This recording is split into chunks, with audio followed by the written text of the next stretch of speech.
Bonjour et bienvenue à Plantomanie. Mon nom est Denis et je suis plantomane.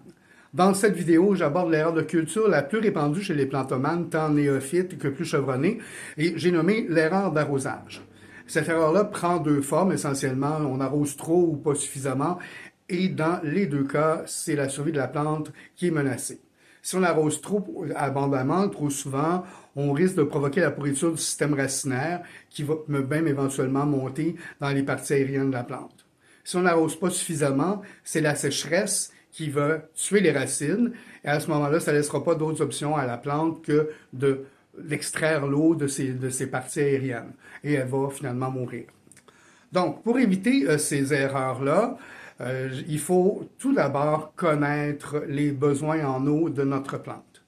Pour connaître ces besoins, il suffit d'utiliser son nom latin et de l'entrer dans Internet et puis de faire une recherche.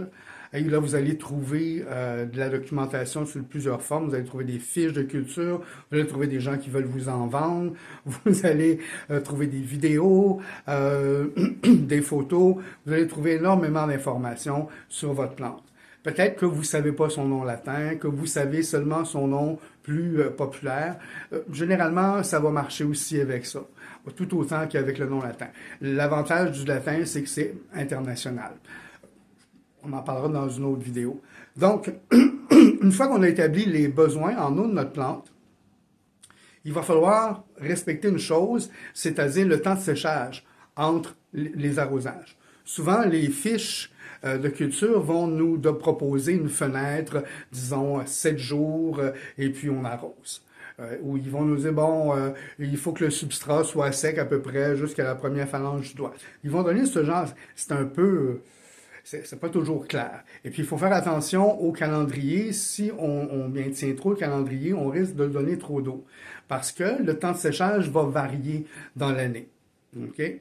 Il y a quelques facteurs qui vont avoir une influence sur le temps de séchage. Le premier de ces facteurs-là, c'est le substrat que tu utilises pour faire pousser ta plante. Si tu utilises un substrat minéral reposant sur de la pierre ponce ou d'autres matériaux du même genre, ça va sécher beaucoup plus rapidement que si tu utilises un substrat organique avec de la terre ou avec des copeaux de bois comme on utilise pour faire pousser les orchidées. Le deuxième facteur qui va influencer le séchage, ça va être bien sûr le pot dans lequel tu vas faire pousser ta plante. Plus ton pot sera grand, plus ça sera long à sécher. C'est des choses qui vont de soi, là, mais c'est bon de se le rappeler. Ensuite de ça, il y a aussi le matériau dans lequel ton pot est fabriqué. Un pot en terre cuite a généralement tendance à sécher un peu plus rapidement que le pot de plastique. Alors quand on combine les substrats avec les pots, ça change le temps de séchage. Autre facteur qui va avoir une influence, évidemment, c'est les modifications au climat pendant l'année. On a 4 saisons ici au Québec et ça change d'une saison à l'autre et ça influe beaucoup sur le temps de séchage. Vous allez le remarquer au fil du temps. Ah, bien, à l'automne, ça commence à sécher un petit peu plus lentement qu'au cœur de l'été, et puis en hiver, c'est la même chose. Et puis là, il va falloir varier, évidemment, la quantité d'eau qu'on va donner aux plantes en fonction de ça aussi, pour éviter, si on voit que ça sèche très lentement, ben on essaie de donner un peu moins d'eau. Là, on va falloir aussi ajuster la quantité en fonction du temps de séchage. Bon, il y a la dernière chose qui va influencer le temps de séchage de ta plante, c'est l'emplacement où tu vas la faire pousser. Si ta plante est au plein soleil, ça va sécher plus rapidement que c'est dans un coin ombragé. C'est toujours des choses assez logiques, là. Alors, ce que je te suggère de faire, c'est si tu as de la misère à te souvenir, là, quand tu as arrosé, tu peux te faire un calendrier des arrosages. Ça, c'est une chose que tu peux faire.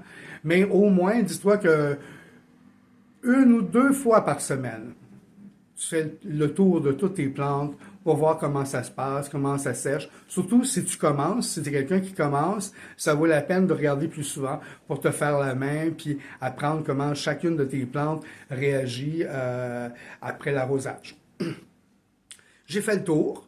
Alors, en résumé, connaître les besoins de sa plante, respecter le temps de séchage, et puis on a vu tous les facteurs qui vont influencer ce dernier. Et puis, si tout va bien, tu devrais avoir des belles plantes magnifiques chez toi. Alors, je te souhaite de passer une bonne fin de journée et je te dis bonne culture.